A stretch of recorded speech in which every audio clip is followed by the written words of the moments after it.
This is Popular Front, a podcast focused on the niche details of modern warfare and underreported conflict with me, Jake Hanrahan.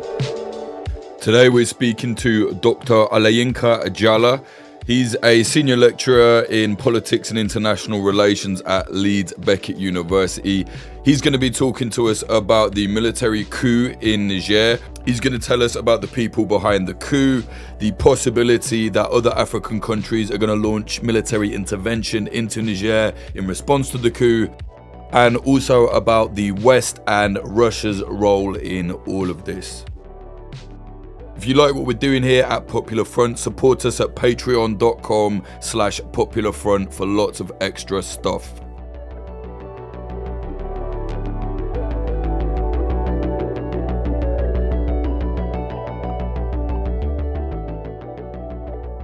Before we get into the current events, maybe just take us back to the day of the coup. What happened? Who is behind this? How did this all start? It all started on the 26th of July when the head of the Presidential Guard, General Tiani, Abdurrahman Tiani, held the president of Niger hostage, and he was incommunicado for about 2 days.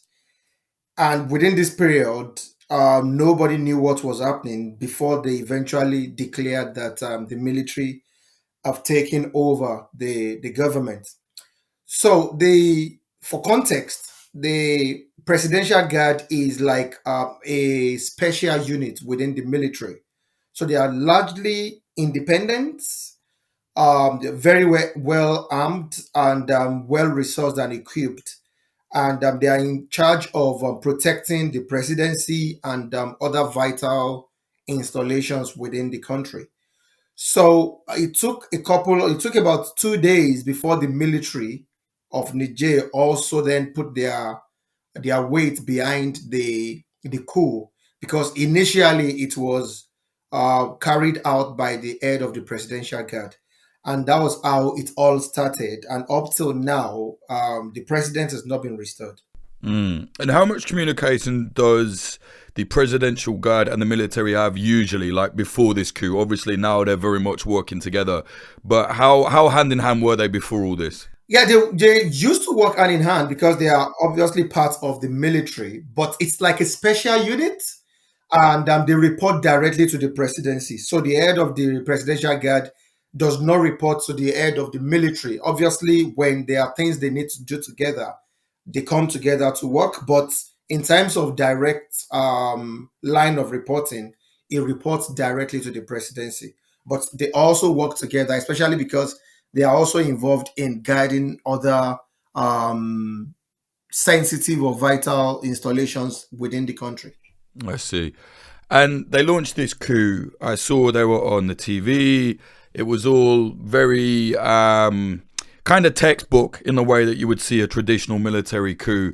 What was their reason behind it? Obviously, we'll get to various other possible situations behind the scenes, but officially, why did they say they were doing this? Yeah, so when they started, because a lot of people have said that it seems they were making this up as the time goes. There were two main reasons, which was insecurity, the inability of the democratically elected president to secure the country, and also the poor state of the economy. So they believe that. Then the third one was corruption. So three things: insecurity, poor economy, and corruption, government corruption. So those were the three main issues, or the official line, when they took over power. And how true is that? I'm sure some of that is accurate, right? Yes, some of these things are accurate. Although when you look at insecurity, for instance, in the country, it's on and off. Coincidentally, in the last 6 months, the country has been relatively secure. There were less attacks, but overall, there are still relatively high number of attacks throughout the year, especially around the border areas. The border with Burkina Faso, the border with Mali, and around Lake Chad, which borders Cameroon, Chad, and Nigeria. Yeah. And what was the main attacks? Was it like jihadist attacks or separatists or what? Yes, so it was mostly Islamist jihadist attacks. So if you look at Niger is strategically located right at the center of the Sahel. So it has Algeria at the northern border, and Algeria has its own insurgency as well, which is Islamic State, Al Qaeda and Islamic Maghreb, AQIB. And then you have around Mali and some other terrorist organizations, and towards the border with Chad and Nigeria, you have Boko Haram and Islamic State West African Province. So it's mostly attacks from jihadists around the country. And they're attacking the military. I know, most of Niger is Muslim, right? Yeah, it's mostly Muslim, more than 95, 96% Muslim. Yeah. Right. So it's just like jihadists attacking the military, extremists attacking other Muslims, pretty much standard jihadist behavior, right? Yeah, a couple of military attacks, but most of the attacks are on civilians. So it's really complex. Some of these attacks are related to ethnic land grabs. There are some related to cattle rustling, which is stealing cattle, basically. And some of them are just terrorist attacks to instill fear on the populace and to force them to acknowledge the presence of some Islamic organizations or affiliations around them. All right. It's like power, basically, for them. Yeah, power and resources mostly. Mm. So the coup was launched. Was there any resistance to the coup? I know it looked like there were some clashes in the streets, but I'm not 100% sure on whether that was just confusion or actual resistance to the coup from civilians. What was the There situation? wasn't any resistance from the military. There were at the early days there were protests and counter protests. So protests against the coup and counter protests in support of the junta.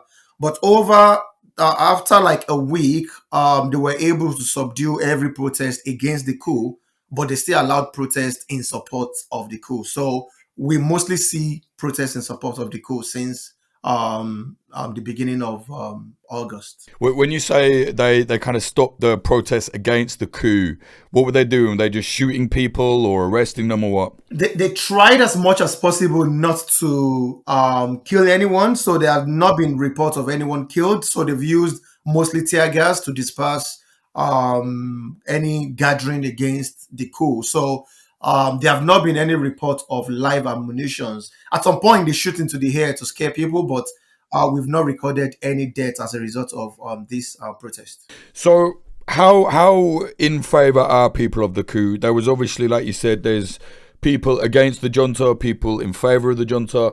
How evenly distributed would you say that is? Like, is it 50-50 or something else? I think it started with around 50-50 in the first few days. So I have associates in Niger. I've been doing research in Niger since 2016, 2017, and I've written extensively on the country, both journal articles and short pieces. And so speaking with people on ground, and it was almost even 50-50 when it started. But one thing they were able to do very, very effectively was to use the social media, the radios, and the television to incite people against France and against the democratic regime. So there were lots of discussion on corruption. So they were able to stir up sentiment against the regime to say it was a puppet of France and a puppet of the West, and most of the money made from uranium goes to France, and none of it comes to develop the country. So with this rhetoric, it started changing the narrative, and more people were looking at it and asking questions. And I think one thing that really made a lot of difference, which interestingly is not been talked about in many media, was this caption. There was this illustration which went viral around the country, which was basically a table listing what China has helped Africa to build, and then listing what France has done. And on this table, so it talked about China helping African countries to build on over 100,000 kilometers of road, over 10,000 kilometers of railway, the number of ports, the number of infrastructures, hospitals, and schools, which China, basically, some of them through loans, some of them through grants, have been able to build in Africa. But there wasn't any built by the France. It was mostly military bases and some other, nothing tangible. So this raised a lot of questions in the country. And speaking with people on ground, it was something that I think wasn't really mentioned a lot in Western media, for instance, but was something that was very, the narrative on ground was exactly what has France done for us, apart from pillaging the country. And this was the message which, when people say the junta made up these messages and they went on, these were some of the things that they were able to allow, or some of their enthusiasts were able to showcase, which then turned the table in their favor largely. Right, and I mean that's actually a fair point. Obviously, China has ulterior motives to doing all this. They're not just helping Africa because they want to help Africa. They don't care about that, obviously. But that is a good point. Absolutely, it's something that I also took a time to ponder and think. Yes, we all know that not just France. When you look at an average country, is realist in nature. It's about them first. Even if they want to give anything in return, it's about them. It's about their own economic stability first and foremost. So you could argue that yes, China might not have any tangible plan for African countries. But we can't argue against the fact that China has helped this country build some infrastructure which they are now using for their development.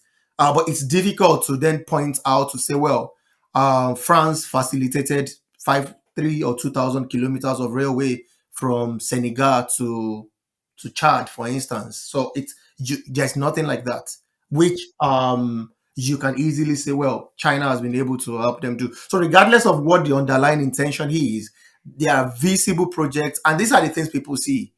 People don't see the amount of money that comes in form of aid. People don't see how much the US gives Niger to protect their borders. People don't see how much France gives Niger to protect its borders. There's no denying the fact that Niger gets money for protection, or for protecting the borders, and then they get some military aid and even perhaps some economic aid. But people don't see that because some of these aids are mismanaged, to be honest. What people see are tangible, concrete things on ground that they can point at and say, well, this came from China, or in support of China. Right, exactly. That's kind of my point. Like your average man or woman on the street, okay, they don't see the border. They don't know how many weapons are coming. They don't know what training is going on. They might hear about it, but it's kind of abstract. But if you say, oh, there's a new road here now, and now we can get to work easier, or we can transport stuff and trade is better, it's a lot more relevant, I think, to your average man or woman. I'm just thinking if that's like why there's so much support for this coup. It's not the only reason. It's one of the reasons. One of the other reasons which I find very interesting is the increase in education. When you look at traditional literature, I'm a political scientist, and what we used to teach was that lack of education is one of the reasons why people revolt, because they are not educated and they do not have the livelihoods, and then there are grievances. But now, the first time I noticed this was when I was working in Niger Delta in Nigeria. That was in 2012, 2013, doing a research in the Niger Delta and looking at the oil wars, as some people have called it, in the Niger Delta. This is the oil region, the oil-rich region of Nigeria. And one thing I found out was that education was actually one of the reasons why people were revolting, because people were more educated. People knew how much a barrel of oil was sold in the international market. People were able to understand that, well, we've been pillaged by our state, by our government, and also by these multinational corporations, and then they revolted. So something similar is happening in Niger. If you look at the median age in Niger, it is 19 years. It's one of the youngest population in the world. They are tech savvy. An average 17, 18-year-old in Niger has a smartphone. So they understand what is going on. They read these things. They know the price of uranium. They know how much the quantity of uranium in their country. They know the country has oil and gold, but they cannot see any visible development. Niger constantly sits at the bottom of the Human Development Index year in, year out. It's a very poor country. So the young people are asking questions.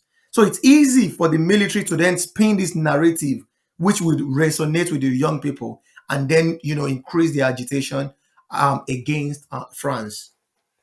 We've not seen such sentiment against America, interestingly.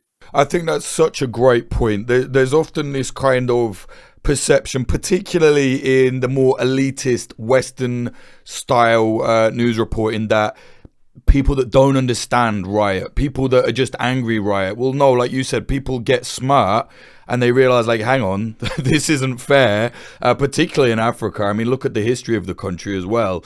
And yeah, I think that's a very interesting point. However, there is then this other side I keep seeing online, which it's kind of ironic, actually. You see a lot of Western analysts saying that, well, this is just a Russia-backed coup. This isn't real. This is just, propped up by Russia, blah, blah, blah, which is kind of ironic because that's what pro-Russian people say about every single Western revolution. And then the other side are just doing the same thing. What truth is there to that? Because I know there have been like crowds with Russian flags, even Wagner flags.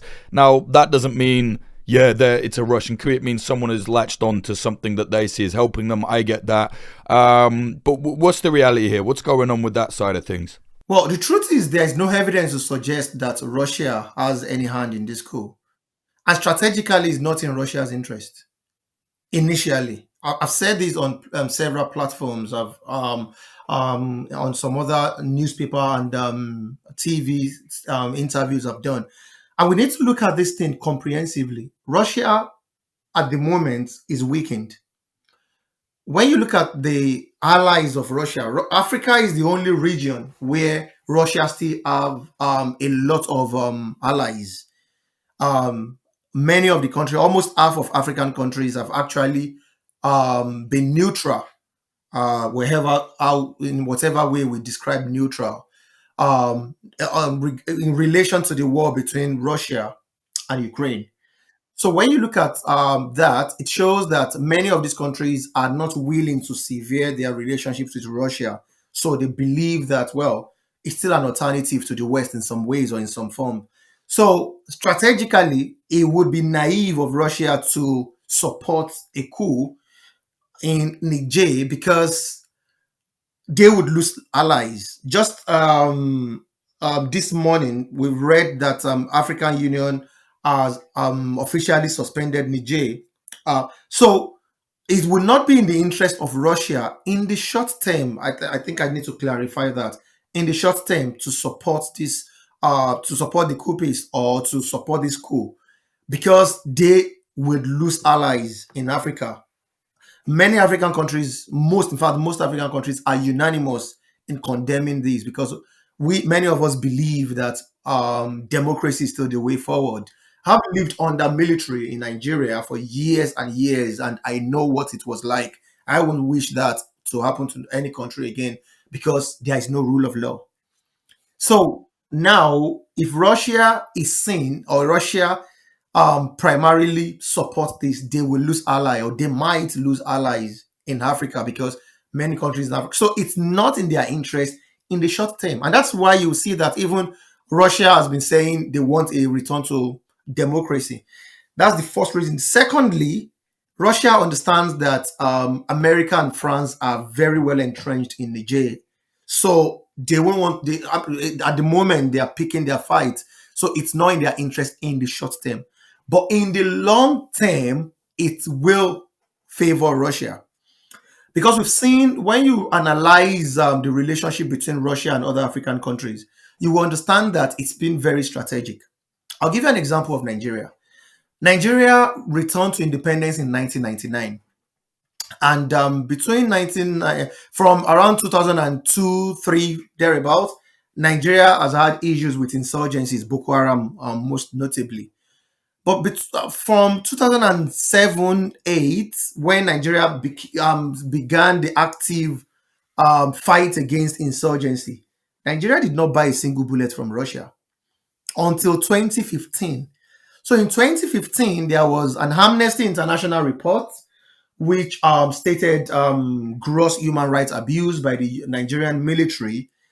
And then this was latched on by the US, the administration of Obama, and then they refused to sell Nigeria weapons. Nigeria wanted to buy Apache helicopters and some other weapons. The US refused. And that was what pushed Nigeria into the hands of Russia. Since 2016, Nigeria has been one of the biggest importer of Russian arms. So if that did not happen, I don't think Nigeria would effectively be a strong ally of Russia. So back to the issue with Niger. The problem is that when we look at where they are now, in the long term, if Niger continues to be alienated by ECOWAS and by African Union, as we are saying now, they will have no other option than to move on and shift to Russia and China because they need weapons to fight insurgency and they need training, they need allies. This country is very huge. They would need all the allies they can get to fight the insurgencies, which is ravaging not just Niger but the Sahel. So that's why I'm saying that in the medium to long term, if this thing is not resolved quickly, it might put Niger into the hands of Russia. But initially, I don't think Russia has any hand in the coup. Right. They have already said that though, right? Like, I think the start of this month, August, some of the generals from the coup, they said they want Wagner, the Russian private military contractor group slash kind of Kremlin dirty work brigade to help them. It's more of a leverage, in this situation, everyone is looking at ways to strengthen their positions and to also leverage when it comes to negotiations.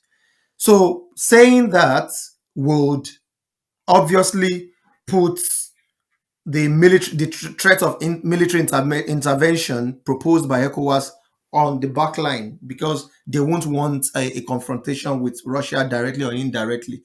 On Sunday, when the president spoke, the head of the military, sorry, not the president, the head of the junta, General Abdurrahman Tiani, when he spoke on Sunday, he was very categorical that they are not interested in Wagner or Russia. So you could argue that the earlier talks about invitation of Wagner is to strengthen their positions in case of any military intervention, and also to have something to bargain, so to hold as a leverage when talks begin. But eventually, it's inevitable that if they do not have the capacity to fight insurgency, they will invite Wagner. That is going to happen, and that is what we do not want to happen because we've seen and heard about a lot of human rights abuses carried out by Wagner. And interestingly, when you look at the militaries in West Africa and the Sahel, the Nigerians are one of the most disciplined. They are one of the most disciplined, coincidentally. If you look at their record, Well trained as well, right? well trained by France and the US, well disciplined. They don't have a lot of human rights abuses, as we've seen, even with the Nigerian military. Yeah, it's a good point. Well, let's talk about the intervention. So maybe just explain for us who ECOWAS is and what they're saying they're going to do now that this coup has happened. So the ECOWAS is the Economic Community of West African States. So it's primarily an economic community, but they have the capacity also to intervene. One of the ethos of ECOWAS is that they can intervene when any member state is unwilling or unable to protect its borders. So, which is quite similar to the responsibility to protect paradigm. So they have been very active. It's an economic society. There is a free trade area. For instance, I, being a Nigerian, I have an ECOWAS passport, which means I can travel to any ECOWAS country without a visa. And it's a 15-country bloc, although 4 of them now are falling into the hand of the military and now under suspension. So they threatened to use force if Bazoum was not reinstated within 7 days. And that is why ECOWAS has been in the forefront of trying to restore constitutional order in Niger. but they've not been able to achieve that till date. And which countries are in it? There are 15 countries. If I begin to list them, it's going to be a long list. So we have Nigeria. It's based in Nigeria, which is the headquarters of ECOWAS. And then in addition to Nigeria, you have previously, you had Niger, Liberia, Togo, Cote d'Ivoire, Cape Verde, Guinea, Republic of Benin, Senegal, Ghana, Guinea-Bissau, Sierra Leone, Burkina Faso, Mali, and the Gambia. So those are the 15 countries of ECOWAS. Four of them are now under suspension because they fall into the hand of the military, which are Mali, Burkina Faso, Guinea, and Niger. More recently, Niger. Right. I was reading your article the other day, and you don't think that there's actually going to be military intervention, right? I don't think so because it's too complicated. It's too complicated, and three reasons why I think it won't happen. The first one is because of the already fragile nature of the region.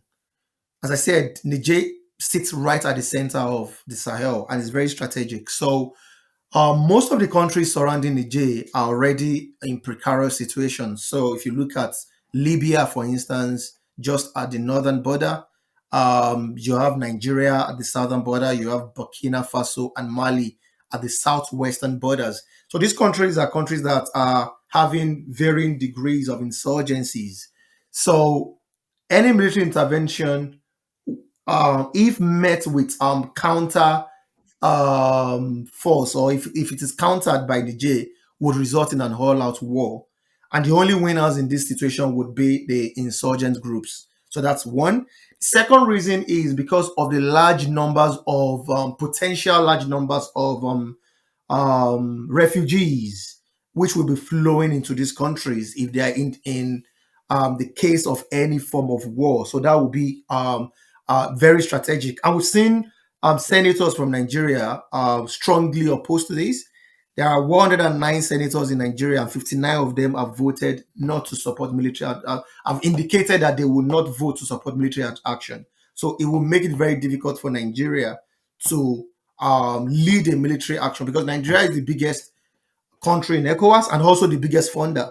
So that adds another complication. And then the third issue is the increase in the number of people within the J that are supporting these. So when you look at ECOWAS arguments, ECOWAS have already carried out strategically, in some instances, military intervention in Sierra Leone, Liberia, and the Gambia. Sierra Leone and Liberia were during the war, so it was easier. Gambia was when the former president, Yahya Jammeh, refused to hand over after losing the election. But it was different because the military in Gambia had already put their allegiance on the new president, on the winner of the election, which was the guy that was supposed to come in. So he didn't have that support. So that was almost like a walk in the park. So with Niger, Burkina Faso and Mali have already indicated that they would support Niger. On Sunday night, just 2 days ago, that was on the 20th, they flew fighter jets into Niger as a show that they are ready for any form of eventuality. That is the military from Burkina Faso and Mali. Intimidation. So, yes. So it's going to be difficult. And so looking at all of this, those were the reasons why I said it's unlikely there will be any form of military intervention. Yeah, I think you're right. And I think Nigeria is probably the strongest military in the alliance, right? Haven't they kind of shown they don't really want to do it either? Yes, they don't want to do it. They are the strongest military. The reason why they don't want to do it is partly because of what I said in terms of the large influx of refugees. And then also because Nigeria and Niger for almost a decade now have been fighting insurgents side by side. Since 2015, they've been with the multinational joint task force fighting Boko Haram and Islamic State West Africa. So you will find a situation where the military who were previously fighting side by side now fighting each other. It's not gonna be in anyone's interest. What's the state of the country now then? Usually after military coups, things get extremely authoritarian. What is the junta said? Are they going to allow elections again, or are they going to be the leaders from here on out? What's the status? So on Sunday, for the first time, the head of the junta came out and did a national broadcast, and he stated that they were going to stay in power for just 3 years, and they're going to spend the next 1 month discussing and finalizing the rationale for military rule as well as the rationale for elections. But they said they needed 3 years to stabilize the country in terms of the economy and security. Well, with the economy, we all know the military, they are not trained on these issues, but they might well be using technocrats. We don't know. But what they want to do now is stay there for 3 years and conduct elections. ECOWAS has not, as at now, not given a formal response to that. But the spokesperson yesterday said ECOWAS is going to reject that. So it's still a stalemate at the moment. Is there any possibility of like warring factions within the coup? Do you see that happening? I know that's happening in a lot of countries that have had military coups. One side wants more power, and then before you know it, there's a faction of the military. I think Sudan, something similar has happened. Do you think that's something that could happen there? Well, it could happen, but one thing I've noticed is when you look at the distribution of power, what Tiani has done so far is to make sure that almost everyone have access to power. The regional leaders are military. They are from all the segments of the military. So as much as possible, is trying to use positions to placate anyone that could raise an insurgency within the country or within the military. So it could happen in the long term because what people are saying is, well, if external factors feel that military intervention will not work, they might as well use divide and rule, try and raise some form of mutiny within the government. That's a possibility. But the guy in question is very experienced. He understands this game and is trying to play the international community at their own game. So I think he's one step ahead in terms of his thinking and the way he's very well trained, very well experienced, over 30 years of military experience. So he's trying to secure his base and strengthen himself. So, but it could happen, when it's the military. Even in democracy, we've seen a lot of internal discord. So you never say never. And this is the main coup leader you're talking about, right? Yes, General Tiani. Yes. Yeah. Is he kind of seen as a bit of a hero now? I saw these like propaganda videos, like music videos, kind of like promoting the junta on the telly, but obviously that's from their side. What do the people think of him now? Well, the thing is, because of the anti-French narrative, he's seen as an hero because he's portraying himself as someone who is going to rid the country of French influence. So, and they've been able to make a very strong point that France is the main problem they have, that the reason why they've not developed is because of France. So at the moment, it's seen as an hero. But with military rule, we know it changes very quickly. If you look at military governance in Nigeria from 1960, when the military takes over, the people rejoice and everybody goes to the streets and they're happy because they think the democratic leaders are not doing enough. But within a very short period, people see that this is not what they want. And then the grumbling and agitations begin. And then when democracy is restored, people rejoice again. But personally, I think ECOWAS, if I was advising ECOWAS now, what I will be telling them is, how do we strengthen democracy? How do we make sure that democracy is strengthened? And what are the indicators that is going to make people understand, or the indicator that would make people understand that democracy is actually better? There needs to be a lot of education in terms of, this is what democracy holds. These are the tenets of democracy. And the leaders themselves, they need to be held accountable. The reason why we're having this is because the leaders take people for granted. They win elections and then they misbehave. And that is why you notice that these things are welcome development. It shouldn't be so. No, absolutely. I mean, it's the same in the West as well. People talk like this is a particularly African problem, which I think is ridiculous. I mean, we have extreme corruption here in the West. Our people just don't really do anything about it. In terms of the last thing I'm thinking is, so you said it's a very young population. Is it like an armed populace? Like, what's the kind of situation with firearms there? I'm just wondering, because if things do get out of control, is it just going to be military the only ones with the weapons, or is it, is it quite easy to get weapons there, or what? Like, I don't know the situation. Well, it's quite easy to get weapons because the problem with the Sahel and West Africa, the problem was escalated after Gaddafi was dethroned and killed. That was when the problem started. So if you look at most of the weapons trafficked within the region now, most of those weapons are from Libya. So it's easy for people to get weapons, although as much as possible they try to keep weapons out of the population. But it's everyone's fear is that we don't have another Libya, because the problem is if there is an intervention and it's not a quick intervention, which I don't think it will be, then will the West do what they did in Libya? Dumping weapons there and then turning the place into killing fields. So that's a worry for many scholars and people researching this region, because it could change very quickly. And it's a landlocked country. It's a very big country. At the moment, you don't have so much weapons within the country, although most of the weapons are being trafficked through the country.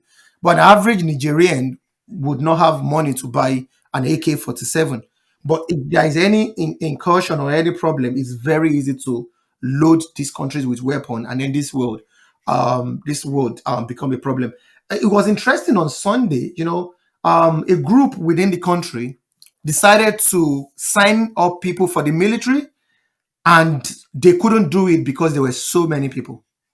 Parents taking their children to sign up for the military, young people going to sign up that in case of a military intervention, they are ready to join the military to fight.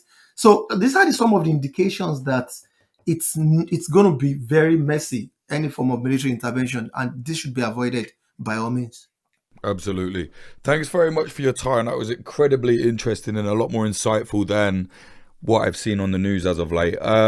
If people want to get in contact with you or read your work on Niger, which I definitely think they should, where can they do that? Yes, so I have a LinkedIn. I put most of my if they follow me on LinkedIn or Twitter, my full name is Olayinka Ajala, and my Twitter and LinkedIn, my Twitter is Olayinka50.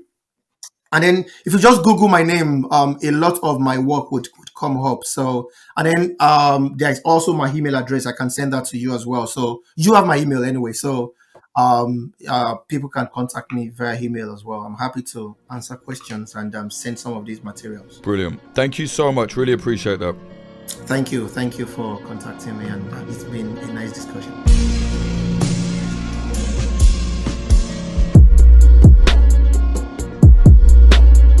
That was Dr. Olayinka Ajala talking to us about the very complex situation going on right now in Niger after the military coup. It's not quite what it seems. There's a lot more going on there, many different factors at play. Let's see what happens. Hopefully things don't break out into bloodshed there in Niger. If you want to support Popular Front, you can do so at patreon.com/Popular Front. There are bonus episodes, discount codes for merchandise, narrated articles. There is a whole new separate podcast related to Popular Front, of course, coming there soon, which will be Patreon only. There's extra video content, all sorts of stuff there. Patreon.com/Popular Front, or alternatively, you can support us by buying our merchandise. Look cool as you do it. popularfront.shop.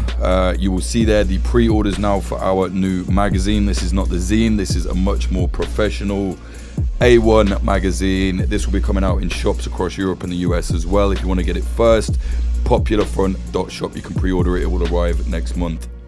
If you want to follow us on socials, it's Instagram at popular.front, Twitter at popularfront_, TikTok at popular.front, and watch our documentaries at youtube.com/popularfront. For all our links to everything, go to www.popularfront.cc. You'll just see a list of everything there, all related to us, everything you can look at. Music in this episode, the intro was by Home and the outro was by Sam Black. Listen to his music at samblackpf.com. Sponsors for this episode: Oracle Coffee Shop in Portland, Oregon, USA. They're an independent coffee business selling only fair trade products. See them at 3875 Southwest Bond Avenue, 97239. Grindcore House, a pair of independent coffee shops in Philadelphia, USA. One in South, one in West. Find them on socials at Grindcore House. We have a collaboration coffee out with them. It's called Flight Risk. It's really good. It's very strong. You can get that there. Go to Instagram.com/grindcorehouse and follow the links. You'll see it. Final sponsor, Propagandopolis, an outlet selling and writing about historical conflict propaganda from around the world. You can buy prints at propagandopolis.com. Use a promo code POPULARFRONT10 for 10% off. Thank you to our high tier Patreons. They're keeping all of this going. They are Peter Cherry, Lupe Calderon Garnica, Cyril Geist, Dali, Thomas Giuseppe, Viola Forvel, Christian Bustamante, Daniel Verdin, Margosha, Rohan Irvine, Ryan Barbadillo, VS, Brian R, Justin Katuna, Evan Pank, Bradley Hope, Wizard Actual, Benjamin Tupper, Siddhartha O, Cameron Collins, Matthew Diffley, Claire, Liana, Robert, Sean, Christianovich, NTHG, Arturo Rafael Macias, Ethan Zvik, Kefir, Peter Nybrayton, Gabriel K, AG Barcelona, Elise Middlefar, David McManus, Tom Petrie, James Leons, Bradley Davies, No Dogs No Hamsters, Brendan Crave, B, Dallas Dunn, LD50 Seattle the Band, Adam H, Brambo, or B Rambo I guess, Larson 8669, Ivan Julien, Bjorn Kirsten, Diamond Steen, Michael O'Connor, Redacted, Nicholas Butter, JD, James Karpinski, Jav, James Cully, Ethan, Fitzmadrid, Ed Coulthard, D San, Mike Barone, Liam Williams, DZA, Giorgio Arani, Vegan Straight Edge, Amy R, Rubicon, Frank Austin, Amelia Me, Michael Neck, Freya Northman, Neba, Noah, Andrew Hurley, Vida Provost, Bike Lane Bowser, Brian McLaughlin, Tom Lochrin, Young Wasabi, Tony Bin, JL, Stephen Davila, Chad Walker, Peter McCormack from What Bitcoin Did, Christopher Martin, Ryan Sandercock, and Maurice Zumbul. Thank you all so much. If you want to support us and get a lot of extra content, go to patreon.com/popularfront.